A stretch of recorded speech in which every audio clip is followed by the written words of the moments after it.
এই বুদ্ধিমান খরগোশটাকে ধরার জন্য পৃথিবীতে এলিয়েন চলে আসে, কিন্তু যখনই এলিয়েন তাকে ধরার জন্য সিঁড়ি দিয়ে ইউএফও থেকে নিচে নামতে যায় তখনই এই জন্য ইউএফও আবারও ফিরে এসে এলিয়েনটাকে উঠিয়ে নেয়। এরপর খরগোশটা তার গাড়ি দিয়ে সেখান থেকে পালাতে শুরু করলেই হঠাৎ করে এলিয়েনটা তার সামনে চলে আসে। এই জন্য খরগোশটা তার কানকে পাখা বানিয়ে উড়ে উড়ে সেখান থেকে পালাতে শুরু করে দেয়। এই জন্য এলিয়েনটা অনেক রেগে উড়ে উড়ে তাকে ধরতে গেলেই তার রকেটের ব্রেক ফেল হয়ে যায়। এরপর খরগোশটা গাজর খেতে খেতে তার গর্তে ঢুকে গেলে এলিয়েনটা সেখানে এসে ভাষণ দিতে শুরু করে দেয়। কিন্তু তখনই খরগোশটা তার রকেটের জায়গাতে বম সেট করে দিয়ে সেখান থেকে চলে যেতে শুরু করে। Bye bye.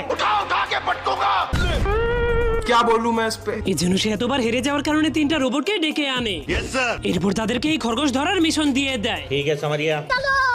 যার কারণে খরগোশটা যখনই গোসল করতে যাচ্ছিল তখনই রোবটগুলো তার পিছে পড়ে যায়। এই জন্য সেই পাইপের মধ্যে ঢুকে গেলে রোবটগুলো সেখানে অনেকগুলো বম মেরে দেয়। কিন্তু চালাক খরগোশটা এই সাইড দিয়ে বের হয়ে যায় আর সে নিজের সঙ্গে একটা চুম্বক নিয়ে পাইপের মধ্যে ফেলে দিলে চুম্বকটা রোবটগুলোকে টেনে